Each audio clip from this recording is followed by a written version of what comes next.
Hey grown-ups, I have something exciting to share with you. There's a brand new kids podcast out now that I think you're going to love. It's called Mysteries About True Histories. This show is perfect if you love adventures, solving riddles, and maybe even some wacky math problems.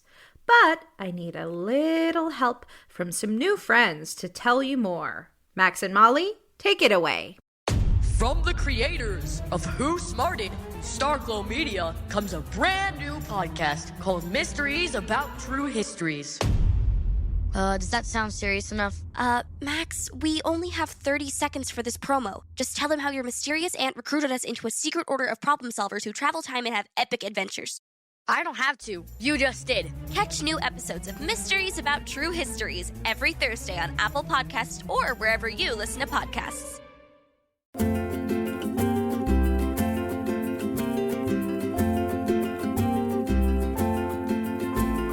Salutations, podcast listeners. I'm Lynn Hickernell, podcast producer and board member at Kids Listen, a nonprofit organization advocating for great children's podcasts. Because summer is a great time to try out new things, we thought you might enjoy trying out a selection of different Kids Listen member podcasts. This episode features small tastes of shows to pique your curiosity, stretch your imagination, tickle your funny bone, and help you find calm. Enjoy this 2023 Kids Listen Summer Sampler.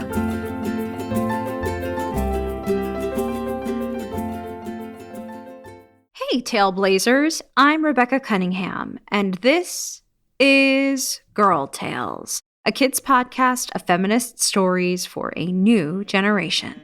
Do you ever wonder what would happen if Cinderella started her own rock band, or if Medusa realized just how cool her hair was? Girl Tales takes classic stories and puts a unique twist on them, giving girls the chance to save the day, use their intelligence and bravery, and show that they can be the heroes of their own stories. So, if you're ready for an adventure, find Girl Tales wherever you get your podcasts. Here's a sample of one of our stories, Reimagining Robin Hood. Enjoy! I'd like to tell you about a friend of mine. A traveling Renaissance fair came to Freshwater, and I was so excited.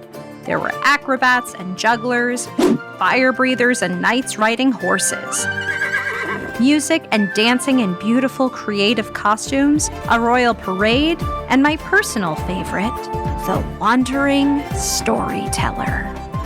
A beautifully hand-painted sign hung on the outside of her caravan. It read, "Fireside Stories at Sundown, the many adventures of young Robin Hood."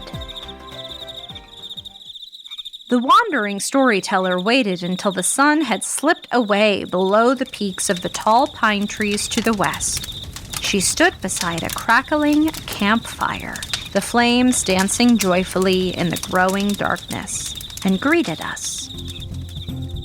"Come, my friends, join me, please. Who's feeling brave? A front row seat. The time has come to part the eaves and share a tale of daring deeds." Once we had gathered in a crowd abuzz with excitement and curiosity, the wandering storyteller began to weave her tale. One of the joys of being a human is sharing our stories, which also illuminate values and morals that help us make choices. How do we choose to use the power of our voices? We begin our tale with the greedy King John, who is new to the throne, hasn't sat on it long. His big bro, King Richard, left Johnny the crown, rode off toward adventure. No one's seen him around. While King Richard was smart, good with people, and fair, King John thought that he deserved more than his share. Picture the new king up early at dawn. He speaks to Nottingham, his crooked sheriff, alone. "More gold, more coins, more goods. My royal bank vault must be filled to the rafters by the next full moon." My king, I have a solution. Pass a new law, a royal tax. Calling it tax is a wise thing to do. When you make the laws, make them work best for you.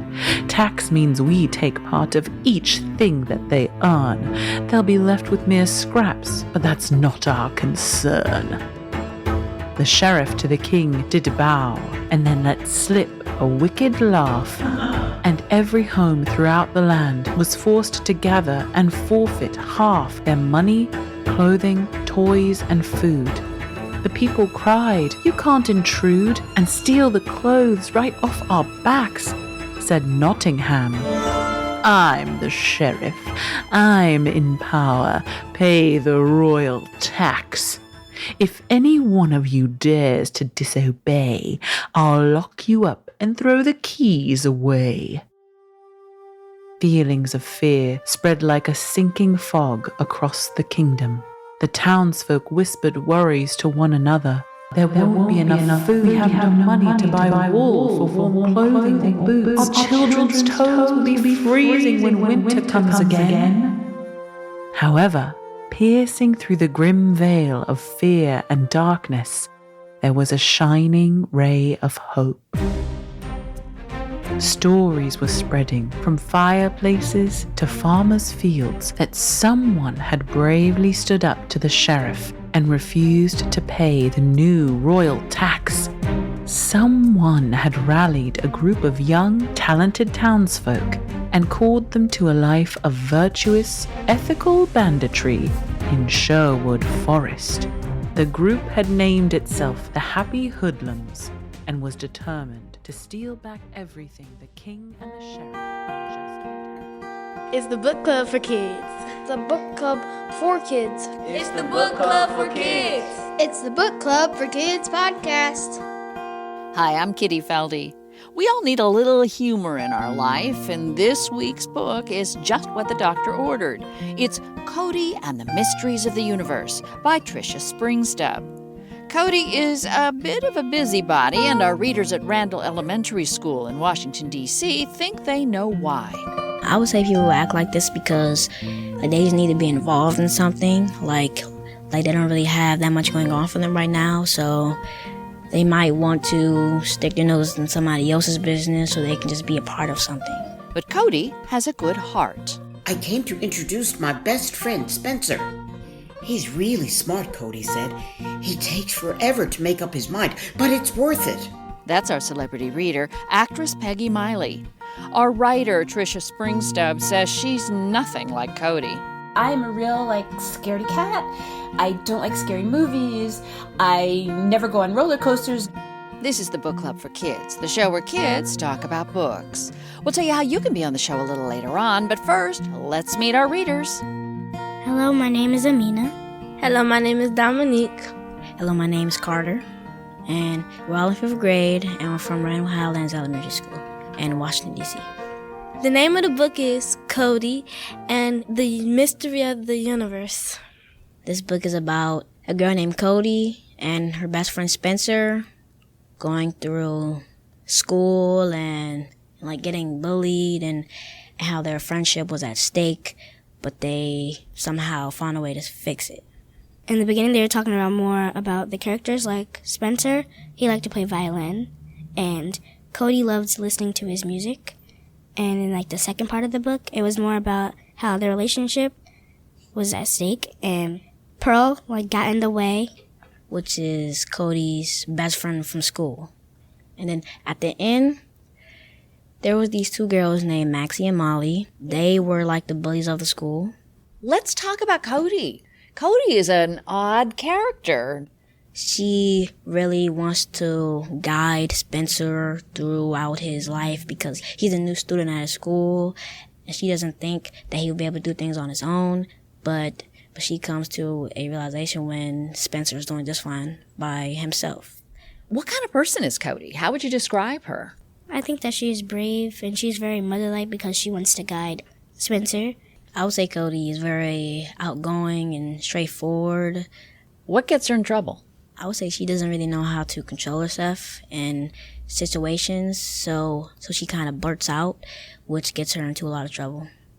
What gets her into trouble is like when she gets into something that doesn't involve her, and sometimes that gets her in trouble when she's minding other people's business. She doesn't really have business of her own, so she just wants to be a part of everybody else's business.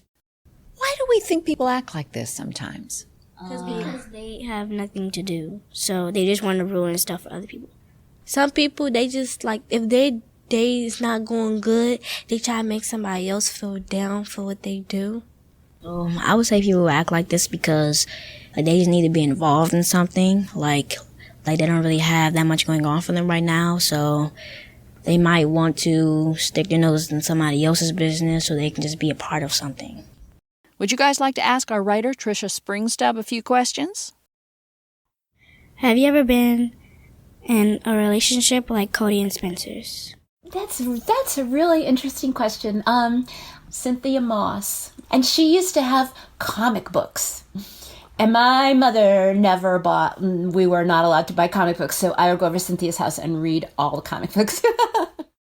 When you were little, did you ever get bullied before by someone and it made you want to write this book? I am very fortunate. I have rarely experienced bullying, and never anything more teasing than bullying. I've never been afraid of other kids the way Cody and Spencer are scared of the Means, even though the Means turn out to be not too threatening after all. But I have seen it plenty of times in children, my own children's friends, and in schools that I visit, and it is a real issue, and it's a heartbreaking one. And that's just a taste of the Book Club for Kids podcast. We hope you'll tune in.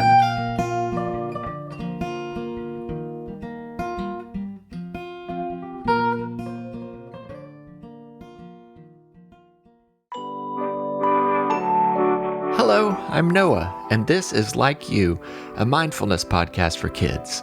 I'm glad you're here. Today we'll use mindfulness and imagination to practice magic. Find a place to listen where you feel comfortable and safe. You're not only a listener, but a thinker, a speaker, and an important part of this podcast. So I hope you'll answer questions aloud and participate in our activities. Of course, if you'd rather just think your answers quietly in your head, that's okay too.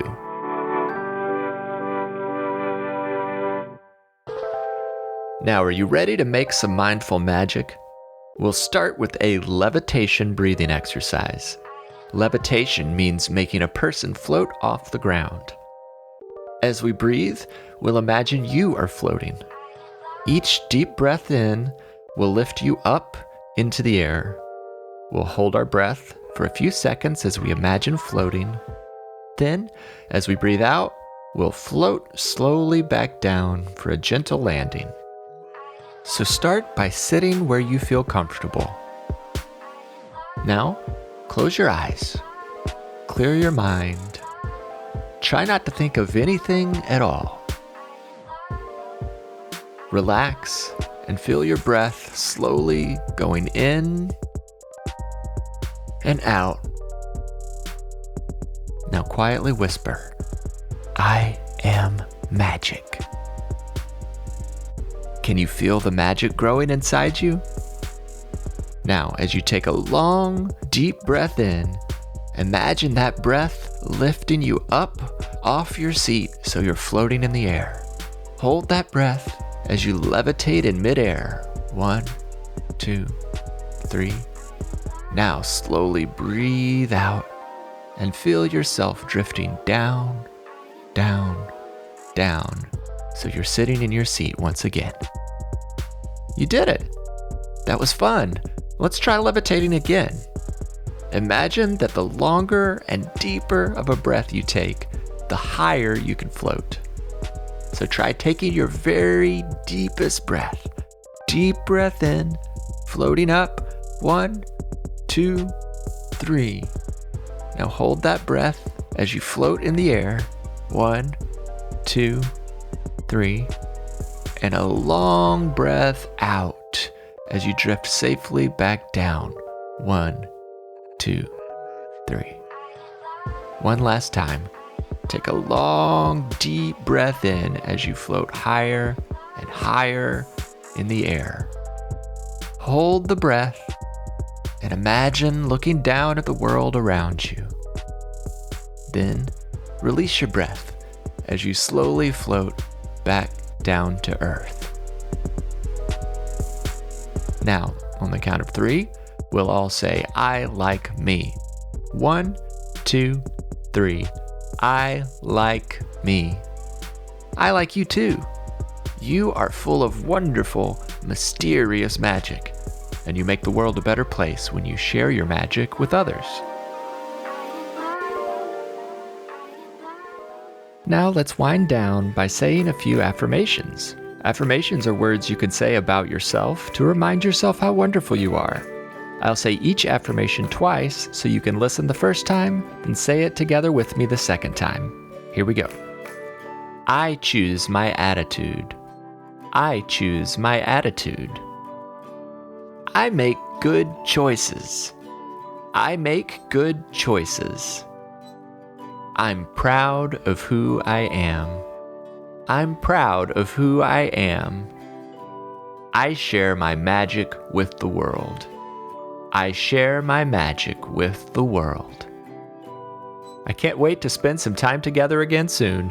Until then, I like you, I'm proud of you, and I'm glad we are friends.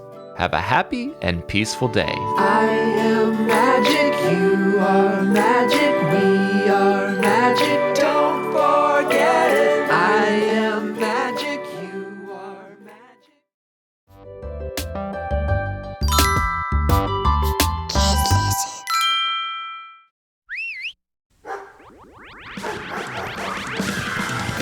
I won't visit Dogland and run with the Power Pups.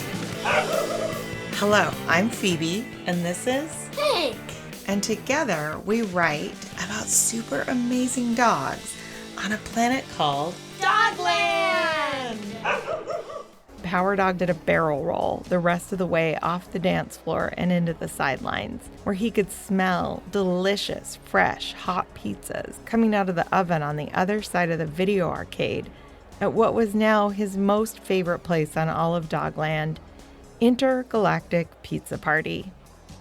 Oh, have you, dear listeners, not heard of Intergalactic Pizza Party? Well, it's right at the vibrant center of downtown Lictopolis, the capital city of Dogland. They have a lot of space-themed fun. They very famously serve garbage-flavored pizza. Sure, that's gross here on Earth, but let me tell you, it's considered delicious on Dogland. And they also serve their famous frosting pizza that comes in any dessert flavor dogs love. Did you know that even here on Earth, dogs can taste and like sweet things? Not all animals can. Cats cannot taste sweet things. And that's not just your cute, fluffy house cat, but also big cats like lions and tigers. Another word for all types of cats is felines.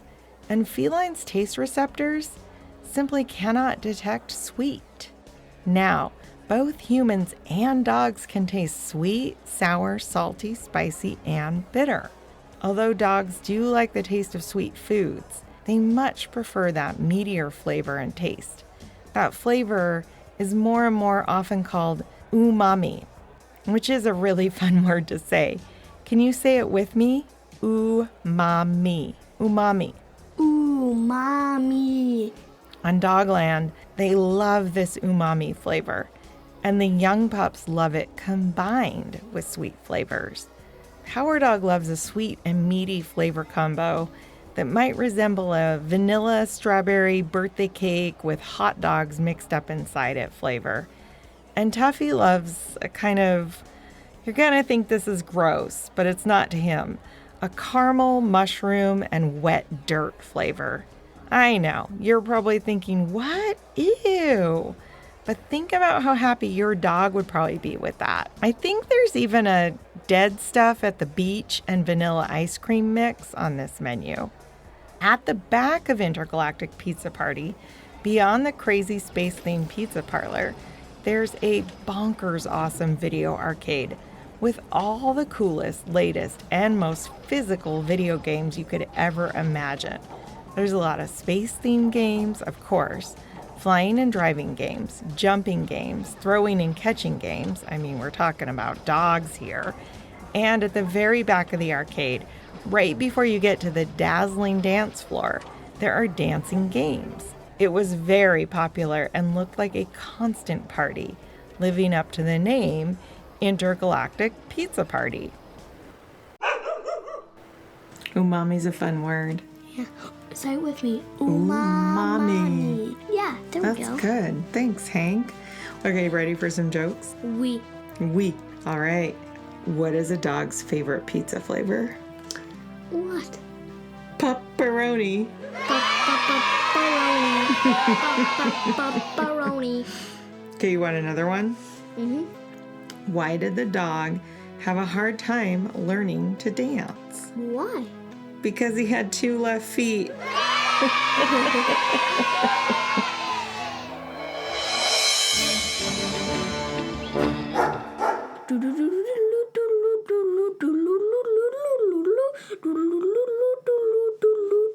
The Adventures of Power Dog in Dogland.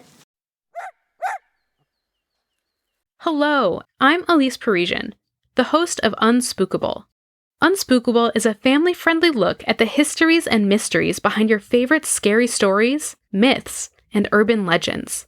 Each week, along with some help from our child contributors, discuss such topics as Bloody Mary, Charlie Charlie, and Ouija boards to find the stories behind the scares. And important to note that we typically recommend the show for children 8 and up.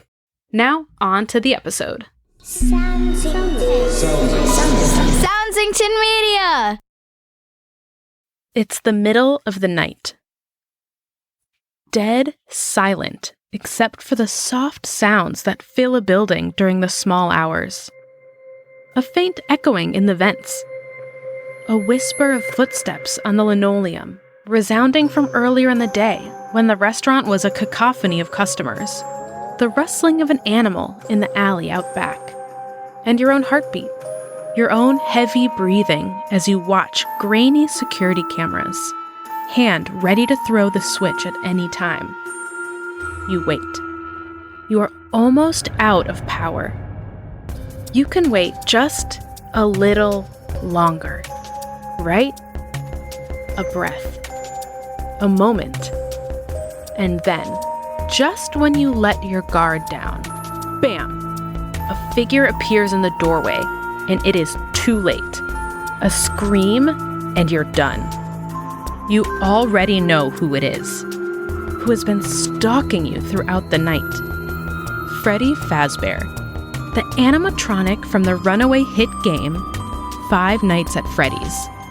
Whether you are a devotee of the games or have never heard of them, we'll head into the depths of Freddy Fazbear's Pizza to figure out just what makes this creepy game tick, and why so many of us are obsessed with it. I'm Elise Parisian, and this is Unspookable.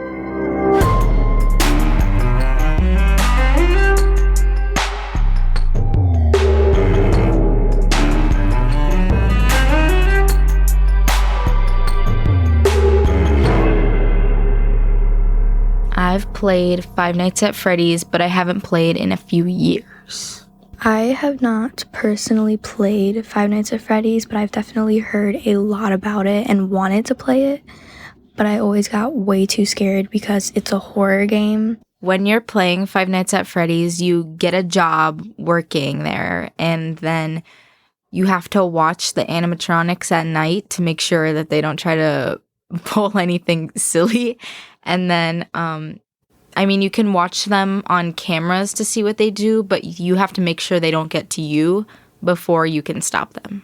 And it takes place in just a normal pizzeria with these crazy animatronics that are trying to get you, which ties to Chuck E. Cheese, which freaks me out and just makes me not want to play because I still want to enjoy places like that. I think that Five Nights at Freddy's is scary if you're younger, but as I got older, I realized it was just all jump scares, and they're really predictable if you're like aware of what you're doing.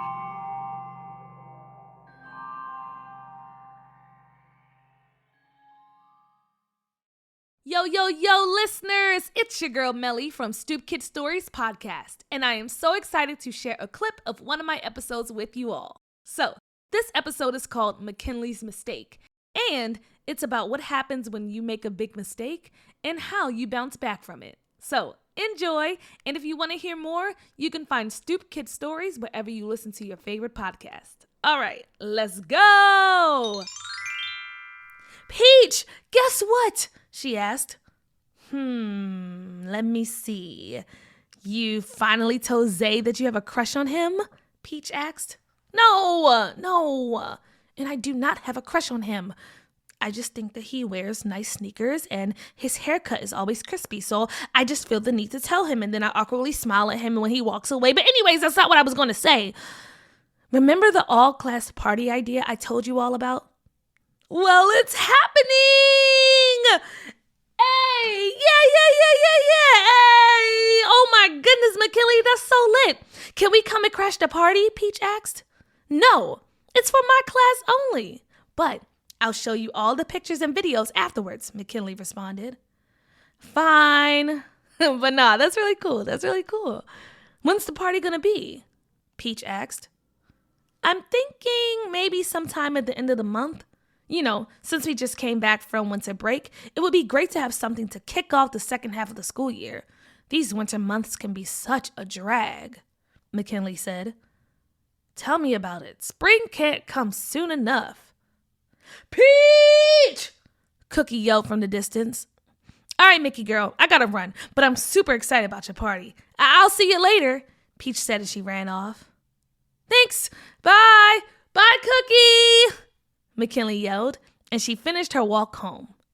She went right upstairs to her room and sat down in front of her computer and started planning. She picked out the theme, which was going to be Cartoon City, and everyone had the choice to come dressed as their favorite cartoon character. She picked out the decorations and her list of snacks and beverages and came up with an amazing dance playlist to jam out to. This party was about to be everything. She made a copy of the flyer and emailed it to her teacher to print out the next morning so she could hang them up all over school. McKinley was very content with her planning, so she fell blissfully to sleep. The next couple of days, everyone in her class was super hype about this party, and that's all they could talk about. McKinley was so happy that everyone was excited, but she also felt a lot of pressure to make sure that everything was perfect. The days went by, and she worked super hard to make sure that everything was in order. She could not mess this up. One Saturday evening, McKinley was sleeping soundly in her bed for a much-needed nap, and her phone started to ring. She looked over at it and saw that it was her friend Hazel calling her, and she decided to ignore it and just call her back later. Then her phone rang again, and she saw it was her friend Tati calling. She ignored her too and turned the ringer off. Then Kiki called. Then after that, Antonio called. Then after that, Amira called. And then after that, she saw that her crush Zay was calling. So this time she answered the phone. Hello? Oh, hey Zay, what's going on? There's a line outside of the school right now? For what? Zay, the party isn't until next week. What? No, I didn't. I put the wrong date. Oh, hang on.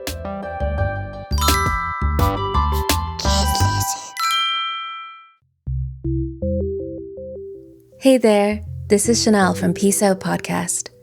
What helps you when you're upset or stressed out?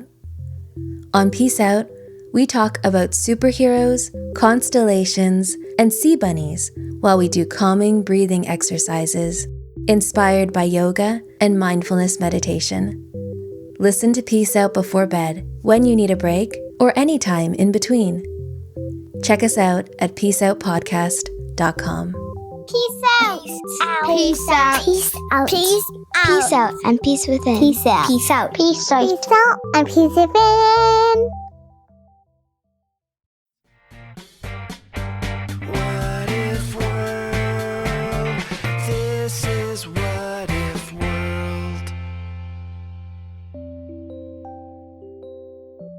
Hey there, folks, and welcome back to What If World, the show where your questions and ideas inspire off-the-cuff stories. I'm Mr. Eric, your host, and today we're bringing you a Kids Listen Summer Sampler. That's right, we're gonna get some mini episodes to kick your summer off right from some of the best kids podcasts out there. And in the spirit of sampling summer, we're going to sample several What If questions for you. First, we've got a write-in from Avery who asks, what if JF Cat and Fred the dog met a friendly sea serpent named Shauna that taught them how to swim? Then we had a patron named CJ who asked, what if everything that rhymed was true? And finally, we have this wonderful little question from Catalea. My name is Catalea. I'm 8 years old. My What If World question is, what if dinosaurs had mermaid tails? Thank you, bye. So let's find out. What if dinosaurs had mermaid tails? What if everything that rhymed was true? And what if JF Cat and Fred the dog met a friendly sea serpent named Shauna that taught them how to swim? Whew. JF Cat and Fred the dog were having a lovely summer day at the beach. Boy, I don't know how to swim. I wish someone would teach me, said Fred the dog, clearly interrupting my narrative flow. And then you were going to say how I'm Fred the dog whose tongue is too long for his mouth, which is why my voice sounds this way. We've heard it all before. Oh, hi, Jojo. That's Jojo Fluffy Cat to you, aka JF Cat. Sure, yes, I was gonna tell the story then, if that's okay. Oh, yay! It's Shauna the sea serpent. She can teach us how to swim. And as Freddy spoke, an 80-foot-long sea serpent reared its giant head from the ocean, her hair a beautiful mess of frothy seaweed, her eyes a piercing yellow. Okay, class, today we're not going to wait for Mr. Eric's narration, said Shauna Sea Serpent. Instead, we're all going to jump right in the ocean and practice. But I'm a cat. It's well established I don't like swimming. Most people who don't like swimming simply haven't practiced enough. Exactly, because I don't like it. It's like she's not even listening. But reluctantly, Fred the dog and JF Cat jumped in the ocean. Hey, I wasn't finished complaining. Yeah, but we gotta keep this story moving, remember? Using our own logic against us. Yeah, well, I'm impressed.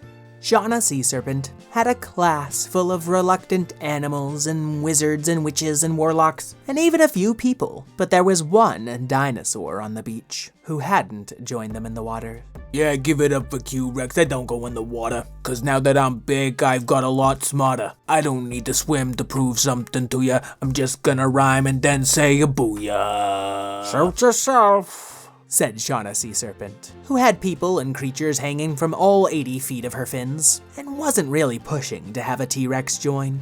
And so it was that Q-Rex was left alone on the beach to build sandcastles and stomp around and spook a few seagulls, as the trepidatious crew of What If World characters seemed to be having more fun with Shauna Sea Serpent, and seemed to be getting more confident with their swimming as they practiced.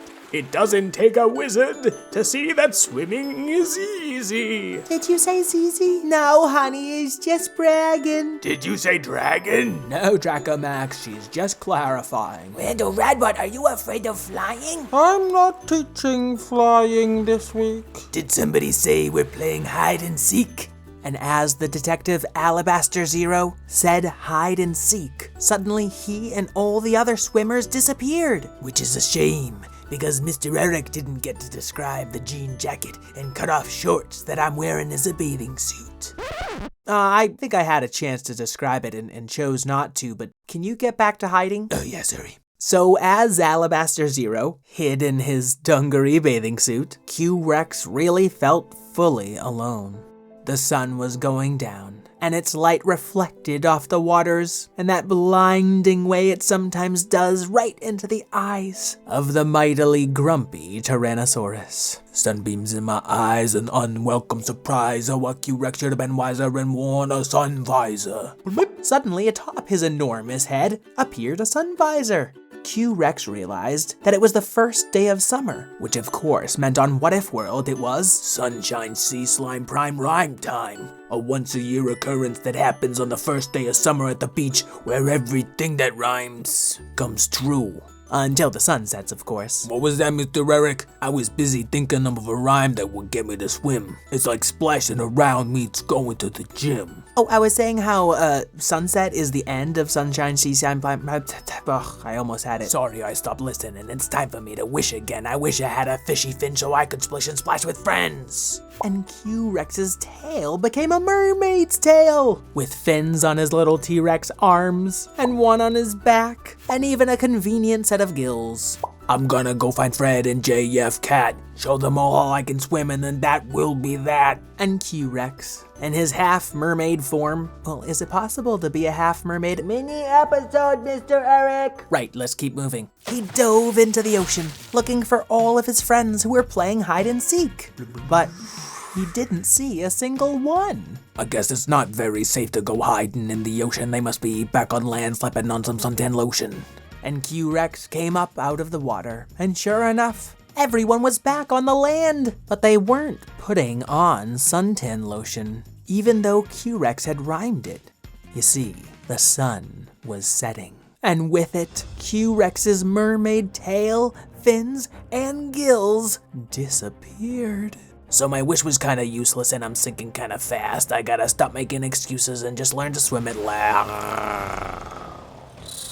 Q-Rex's last line was lost beneath the waves. His comparatively tiny T-Rex arms weren't doing him much good in the water. And there was Shauna Sea Serpent in an instant. You know, step one of learning how to swim is sticking with a buddy who already knows how. Do you think that you could be my swim buddy? I think I already am, Q-Rex. And as Q-Rex was brought back to shore, all of his friends came to check on him and help him dry off. As first lessons go, that was pretty much humbling. So now I'll practice with a friend and be less afraid of stumbling. And that's why you never play hide and seek in the water. No, the lesson's about learning how to swim. Oh, it's a short story. It doesn't need a lesson. The end. So the lesson is that not everything needs a lesson. Exactly, yeah. Catalia, CJ, and Avery, thank you for your questions, and I hope you all enjoyed your story. Folks, you can subscribe to What If World wherever you listen to podcasts, and you can get nearly 300 ad-free episodes, including bonus monthly content, by going to patreon.com/whatifworld. I'd like to thank Karen O'Keefe, my co-creator, my producer, Miss Lynn, Craig Martinson for our theme song, and all you kids at home for sticking around to listen to the rest of the Kids Listen Summer Sampler. Until we meet again, keep wondering. What if world? This is What If World.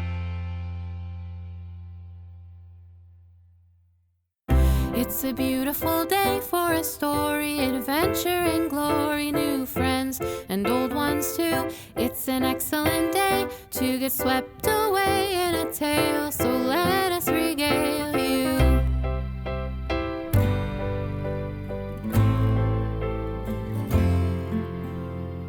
Hi everyone, welcome to Dork Tales Storytime, where I, Jonathan Cormer, and I, Reginald T. Hedgehog, take you into the land of Once Upon a Time to tell you wonderful, wacky tales with important life lessons. Ooh, tell them about the one where Alice and I taught Wonderland's Queen of Hearts a thing or two. Hey, that's a great idea. Let's jump to where you and Alice challenge her to a game of croquet. Croquet, you say? We could play all day. Let's get the game underway. Reg volunteered to be the croquet ball, and the queen's cards bent at the middle with their hands and feet on the ground to create the wickets, or the arched hoops you try to get the ball through during the game. We used flamingos as mallets. And they spoke. Oh, do not worry, my liege, for I will be the greatest mallet with the shortest aim. Now, I've seen some things in Once Upon a Time, but this sounds sillier than most of them. That's Wonderland for ya. Yes, it was quite a sight to behold. We couldn't stop laughing. And every time the queen would miss a shot or knock me into one of her cards, she'd take her frustration out on them and shout, "Off to your beds!" The cards would sulk off with a groan until there were only a few left on the field. And the queen realized she had nobody to be the wickets anymore. It was ridiculous. And I am sad card. By this point, the Queen of Hearts was fuming, so much so that her face was as red as her suit. And on her final swing... You won't believe it! The flamingo that was her mallet sneezed. Achoo!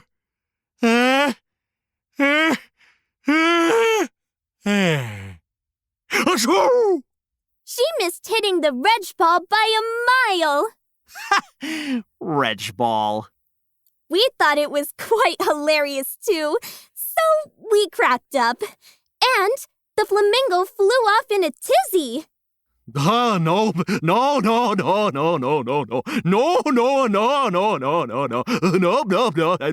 wasn't going. No, I gotta go. No. Needless to say, the Queen was there on the croquet field, ready to blow a gasket, about to scream, "Off to your beds!" at everyone that remained. But Reg stopped rolling around on the ground for a moment and stood up. Your Majesty, are you planning to finish the croquet game by yourself? Yes, for as you can see, there are no more wicket cards or flamingo mallets, and our ball is a hedgehog once again. Oh, dear me. The queen took a step back and realized that she no longer had a large crowd to cheer her on or a winning peg to knock the ball into. So then I said, "Your Majesty, you look tired. Perhaps you should have sent yourself to bed and returned when you could play with the team." Well, I never really considered that. She saw that her poor sportsmanship and constant demands for perfection were really impacting everyone in her court. We just wanted her to take a moment to think about what it means to be a good team player. So I looked over to Alice. And I looked over at Reg. And we both looked over at the Queen. Your Majesty, might I make a suggestion? No! Yes. I suppose so. Perhaps, just perhaps, it's time you go off to your bed! Good times. The Queen learned to be a bit kinder that day, and the value of a good nap. So, dear listeners, consider this sampler your invitation to join us over at Dork Tales Storytime. See you there. So gather your squad for all to see. It's a universe that we've imagined. There's twists and turns and lessons learned. This is where the unexpected happens. Join our humble hosts and hit the trails of the wonderful, wacky, wild world of Dork Tales. La-da-dee-da, la-da-dee-da.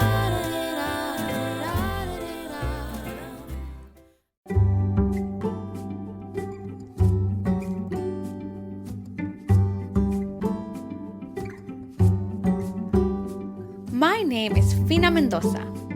I moved to Washington, D.C. with my older sister Gabby because Papa works in the U.S. Capitol. He's a congressman. Me? I solve mysteries.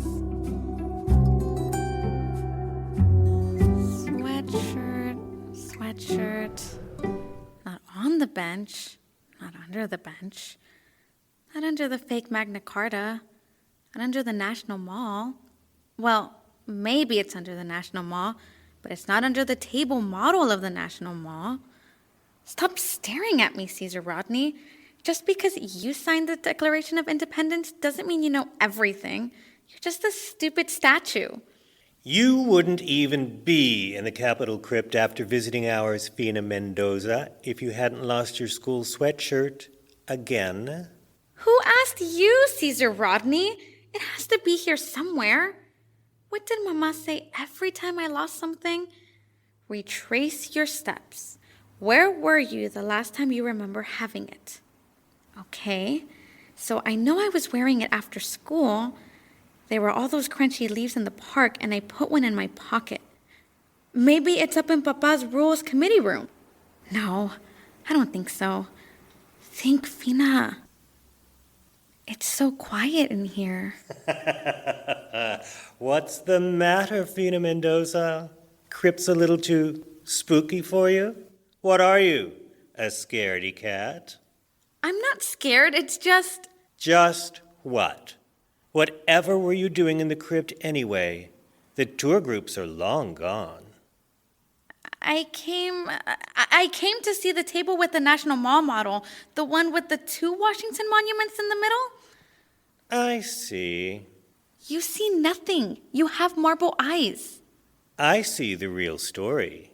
You came here because you have no place else to go. Not true. Of course it's true. Your sister Gabby has band practice, and your papa says you have to come straight to the Capitol after school until he's finished working.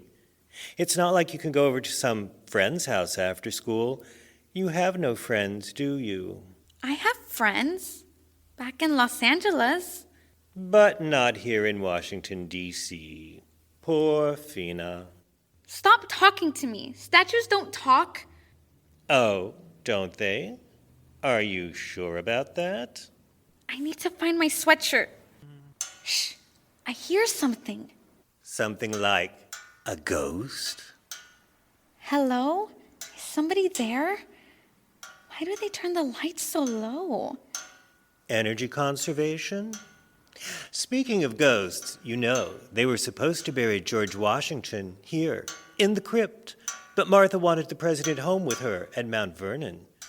Suppose George wanted to be buried in the crypt. Maybe it's his ghost coming back to haunt you. Maybe he waited until all the tourists were gone and the only person left in the crypt was the little girl who forgot where she left her hoodie. Shh! What's that shadow? On the wall. It's like a giant question mark. I came for my sweatshirt. Okay, so it's a stupid school sweatshirt. It doesn't really matter. I mean, if it's lost forever, who cares? Oh, sure, Gabby will probably yell at me about being irresponsible, and Papa will make me use my birthday money to buy a new one. Look, I'm sorry. I'll just leave now. Don't! Could it be the demon cat of Capitol Hill? If you see it, you know you are cursed with bad luck for the rest of your life. Find out on the Fina Mendoza Mysteries, wherever you listen to podcasts.